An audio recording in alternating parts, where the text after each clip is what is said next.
Hi friends, welcome back to Barrow Farm. Today I'm going to chat to you about dandelions and why I allow a huge amount to grow in my vegetable garden.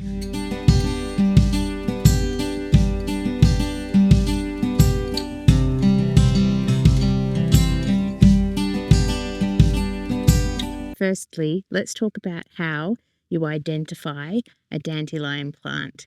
Now, there are at least two other weeds that look similar to the dandelion. However, there are some ways to tell the difference between those ones and the dandelion. Now, we have been on this property for 11 years and I have never seen a dandelion growing other than the ones that I've spread seed for to grow. So we've only had the lookalikes on our property. But how you tell a dandelion basically is the leaves are different from their similar looking plants. So they have these tooth-like leaves. They sort of come out sharply. So these are quite different to what some people would call dandelions. So this is one of the lookalike leaves. This is not a dandelion leaf. And you can see the similarities, but dandelions have this more sharp sort of point, and it's all the way down the spine of the dandelion leaf as well.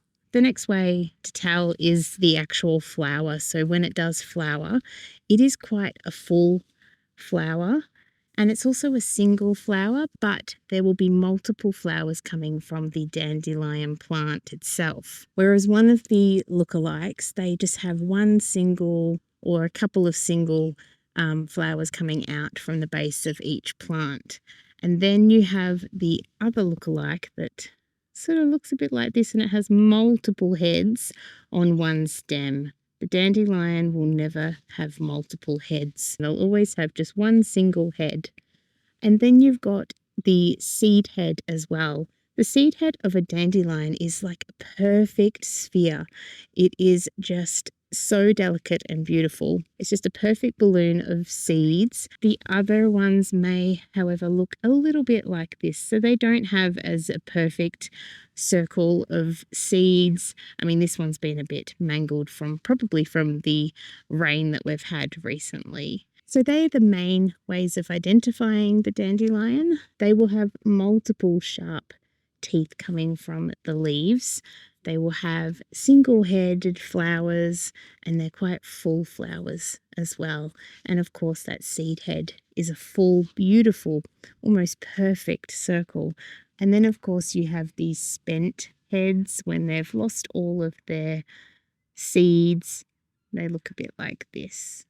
And one other thing I should mention, the stem of the dandelion is hollow.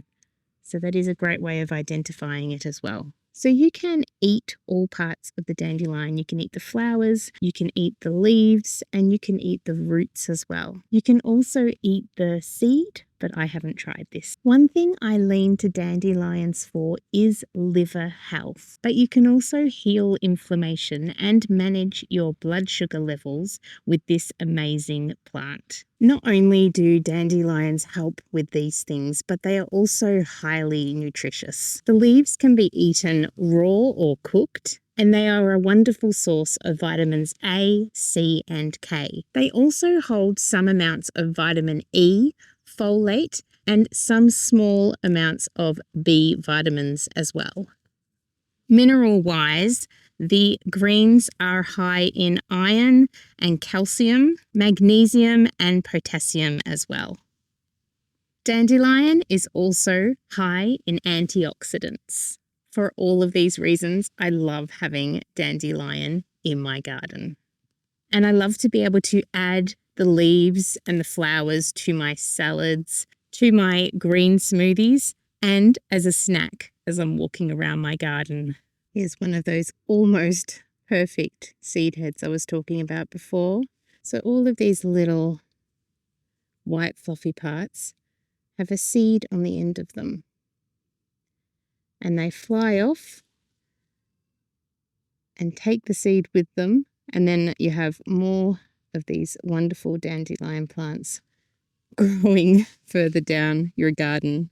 Now I've got a big patch of dandelions in this section here, and I will be digging out the root to then roast and use for tea or for a mock coffee. The root can be eaten raw though, and it can be eaten like other root vegetables are eaten as well, added to certain meals. The root is rich in carbohydrate inulin, which is a type of soluble fiber that supports growth and maintains a healthy gut bacteria in our digestive tract. Dandelion is also rich in prebiotics, so you will find dandelion powder in quite a few prebiotic powders that you can get from the shops. Prebiotic helps with constipation and helps your bowels move. So dandelion root is fantastic for reducing constipation and helping food move through your digestive system. Dandelion greens also provide a great source of fiber to support your digestion.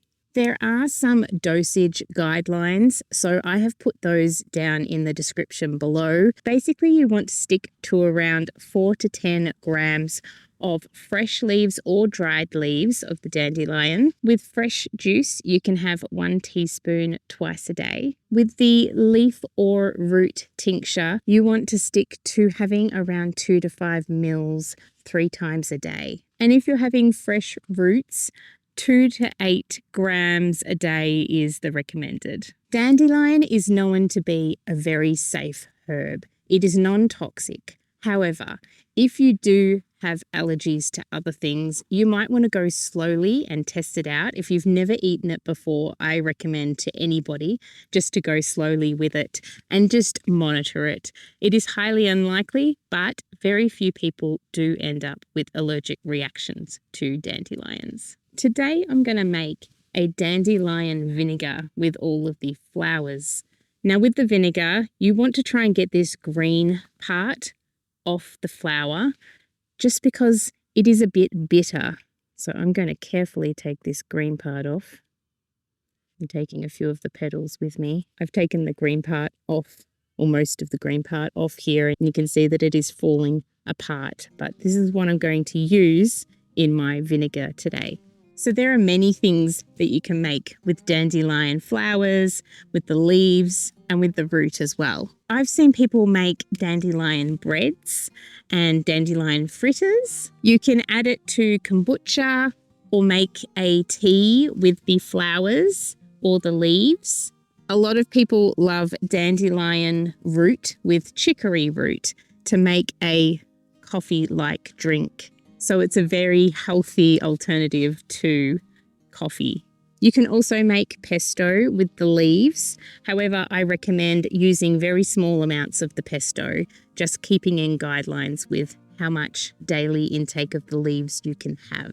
You can make soaps and salves and lotion bars with the dandelion as well. As I said before, you can put the leaves in smoothies, and some people make root bitters with the dandelion root. Well, I'm going to continue to collect what dandelion flowers there are in this patch. There are certainly a lot of dandelion flowers that went to seed over those rainy days we've just had recently. So there's not as many flowers out here as there was last week when I was out and about in my garden. But I can see that there are many heads to flower, and there will be another flourish of flowers in no time. So I will allow these plants to stay in my vegetable garden over the rest of spring and summer.